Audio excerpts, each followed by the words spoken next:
humble salutations at the lotus feet of Bhagwan Baba and loving Sairam to all of you. My journey starts back in 2017 when I became aware. I came into Baba's fold in 2017, or I would say I became more aware about his presence in my life. And it was quite a incident how it happened, because I've always read that we all are instruments of Baba, and he, whenever he wants to send a message or wants anything to be delivered, he sends his instruments. So the same thing happened with me, because I like right from childhood, I'm like, my father was an ardent devotee of Sai Baba, and I also Sai Baba. And I was not. I'm also right now. Also, I'm not very, like spiritually well read, as we say, as most of you all are. I'm not. I am like way behind right now also. But what I followed all through my life, right from my childhood, that I used to prefer, helping people, helping hungry souls, rather than, sitting and praying in the altar of my temple. Or I would, I was not a person who would, go for fasting or, pray. And I had very little knowledge that when is this, different religious ceremonies, only leaving a few. But I preferred, helping people. So when I in 2017, I was going through a very bad stage in my life. I was really, I was at the, fringe of, depression.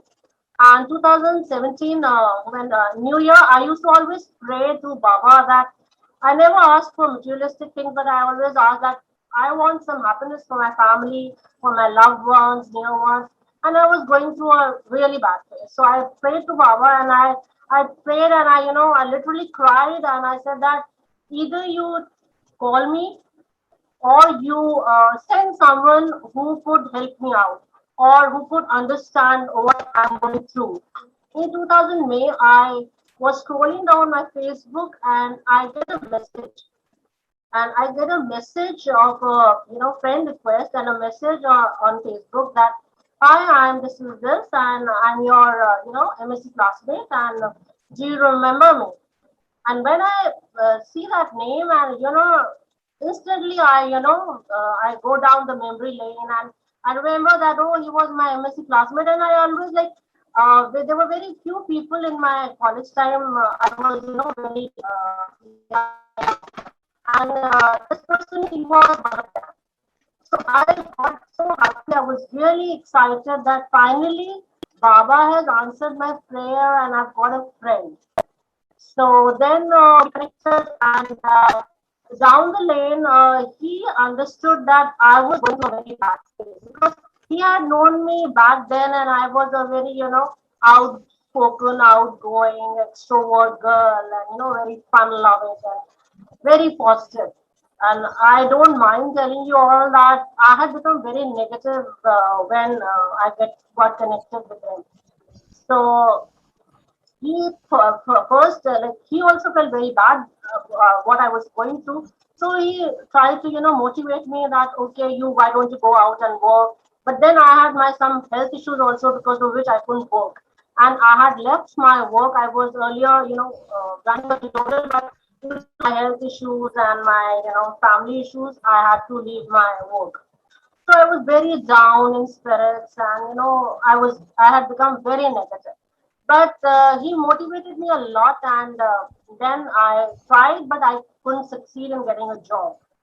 So then he told me that, then why don't you go and you join some social organization and do some social work, because earlier also you used to help people. So that idea struck me, and he told me that, why don't you go and join this Shri Ravi Shankar organization or some other organization. So I knew that he was an alumni of Satya Sai institution, and his family had been ardent devotee of Swami. So I thought that, why should I go and join some other organization? Why not I join this organization of which he is a part, and he'll guide me better. And he knows better about this organization. So I said that, will you help me to, get connected to some people in your organization so that I could join the organization? So he said, why not? And, he got me connected to the district coordinator of my district, and then she called me for bhajans. They were having a bhajan there, and so they called me that, okay, why don't you come and attend the bhajans? So I went and I attended the bhajan, but I sat there and I saw Shri Sai Baba and I bowed down, and then I saw Swami's picture. And I started listening to the. I didn't bow down. I didn't bow down to Swami. I just bowed down to Shri Sai Baba because I just believed, I had faith in Shri Sai Baba and no one else. So when the bhajan started, in the middle of the bhajan, I had tears in my eyes and I was very heavy within. And I kept crying, and there was a lady sitting beside me. She said, it happens, doesn't matter. Don't feel bad about it. Don't feel embarrassed. It happens. You are getting emotional. And then that was it, I came back. And then I started getting drawn towards the, Narayan Seva and other activities of the organization. And my district coordinator also, she started, calling me for different activities. And I started, going for the activities. And side by side, like this friend of mine, he kept on, guiding me, told me to read literature of Swami. He told me to read that book. The first book I read was Miracles of Satya Sai Baba. So I started reading books about Satya Sai Baba. And when he used to talk about Satya Sai Baba, suddenly I started getting these flashes of my childhood when I remembered that I had seen Swami at one of my friends' place because, well, they used to have these Sai bhajans. And I could remember vaguely that I had seen this person, this guru. I used to, in the beginning, I used to call Swami Guru only. That a person who is, doing so much or who's done so much for humanity. I never took him as God or deity. I never bowed down. I just took him as a very good guru and, a good Samaritan. I never took him as God. So then that's it. I started going for the organization work, and slowly and steadily I started making, getting into the groove and, getting good vibes and attending bhajans. Then in October 2017, I got this feeling that why don't I go and, go to Parthi, because I was reading so much about Parthi, and my friend used to tell me that it's a heaven, it's a heaven on earth. You should go there and, you should experience the bliss. So in 2017 October, I went to Parthi for the first time. I stayed in Sai Tower and then I went to Pulwant Hall for the bhajans in the evening. It was a big crowd. I'd never seen such huge crowd anywhere. So I sat and my son was also with me. So when I saw the crowd, thought that like it might get pretty late if we wait for the samadhi darshan. So I instructed my son that, okay, you meet me at this particular point. If it's too crowded, we won't be able to get the darshan. So by 6:45, you meet me here. And he went and sat in the men's section. I sat in the female section. And when I sat down and I looked at the samadhi, and on the right side there's Swami's beautiful photo, smiling. So I looked up and I saw Swami's picture and that portrait, and I like he was. I felt like he was looking at me, and he was telling me that, "Oh, you've come. I knew you will come. I knew that you will come." And I had tears in my eyes. And then the bhajan started, and I couldn't stop crying, and I couldn't stop praying. I was so heavy at heart. All my problems, like I still get emotional. I'm sorry about it, but like I was so emotional that I thought that I've come to my mother. I've come to my father, like, and he's going to solve all my problems now. I don't have to worry about anything now. He is going to solve it, and I told him that you have to solve it. Because earlier also, all through my childhood or all through my life, I've never taken God as a deity and bow down and like I always used to talk to God as a friend. I still fight with Swami at times when I get angry at certain things. I'm not spiritually mature still, so I was very emotional. So then the bhajans ended, and as it is, it was so crowded. So I thought that my son must be waiting. So he had a rose in his hand because he wanted to offer rose at Swami Samadhi. So we came back, and I asked him, "Could you go there at the Samadhi?" He said, "No." Doesn't matter. We'll go. The next morning we'll go and we'll offer the rose. So as I was walking back at the exit of male section, a gentleman crossed us, and I still remember his face. He was, his face was glowing. He was wearing specs, fair complexion gentleman, and through his eyes, he just first asked me that, "Why didn't you offer this rose?" So then he asked me, "What happened? Why didn't offer this rose at Swami Samadhi?" So I said, "No, uncle. It's so crowded, and you know how kids are. They get impatient. So it doesn't matter. We'll go in the morning. Morning is a good time, and I'll offer, this rose in the morning." So I said, "No, no, you should do it right now. Why not now?" I said, "How can I go now?" So he said, "Okay, you stay here. I'll take your son, and he'll offer the rose at Swami Samadhi and get his blessing, and he'll be back with you within 5 minutes." So I was taken aback that how can he take him inside so crowded?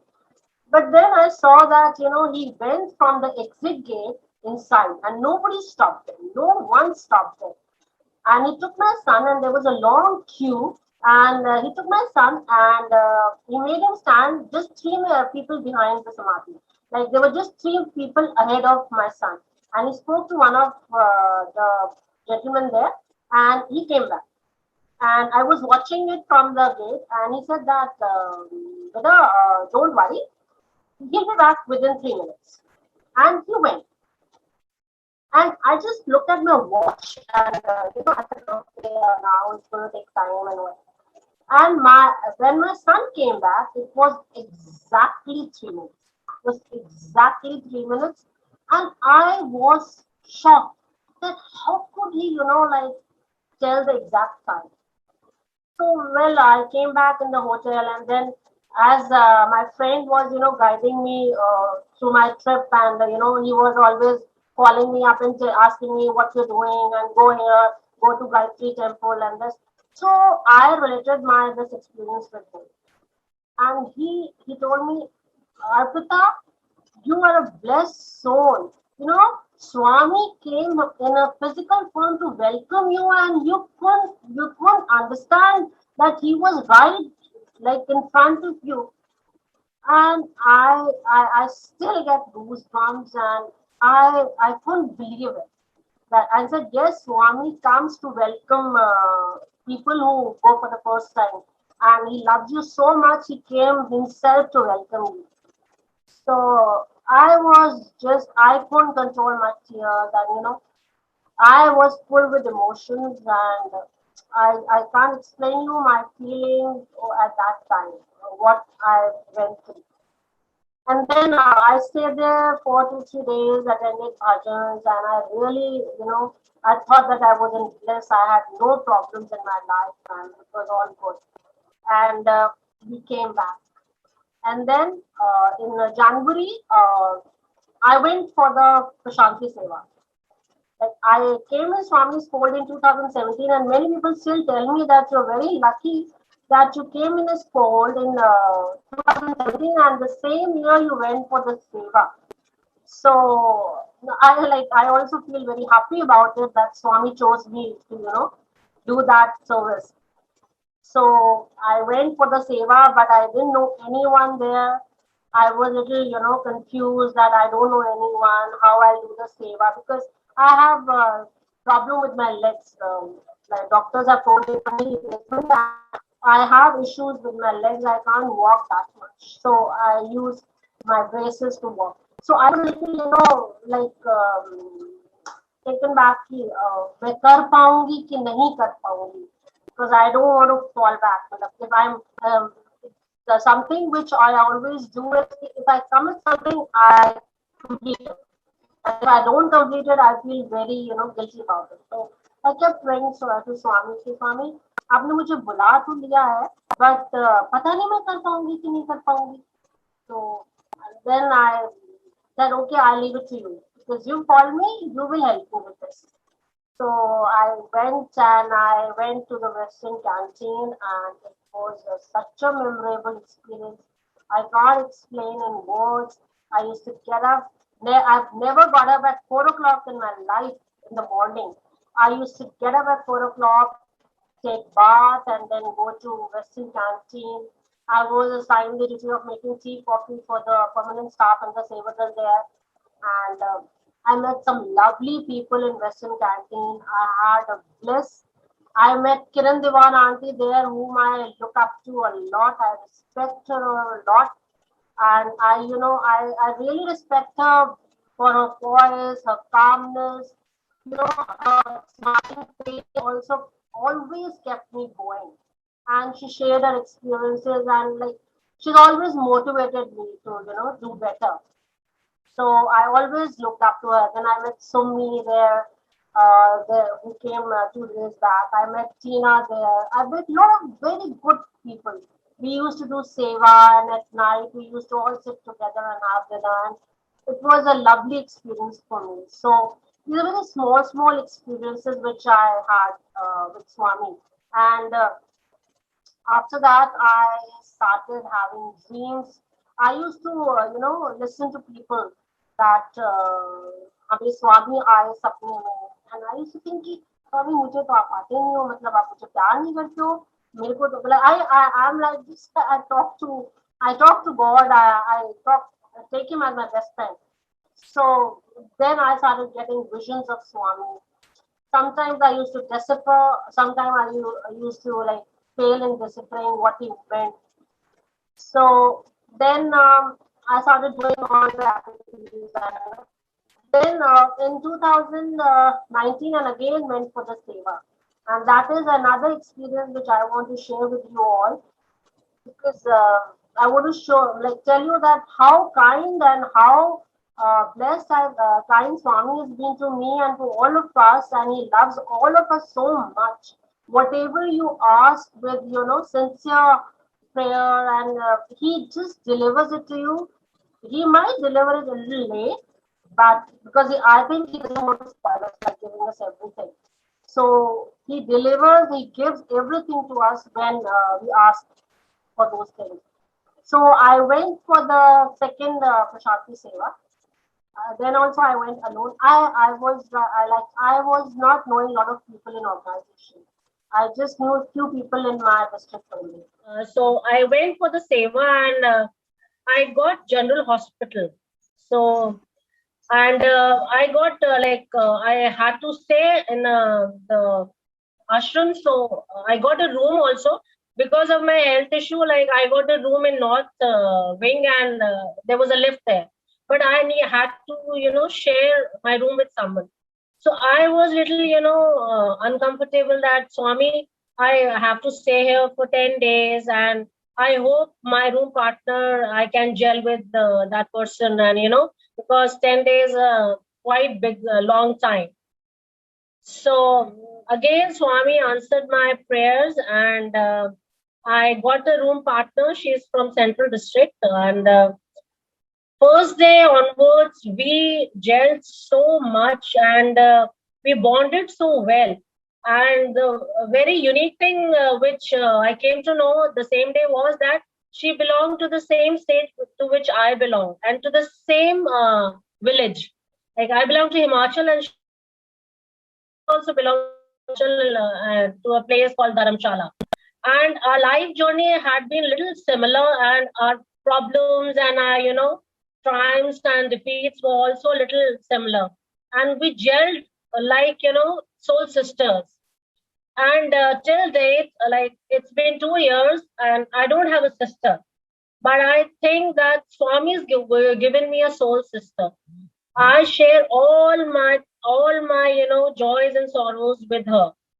So that was another experience. I prayed to Swami for something, and he immediately answered my prayers.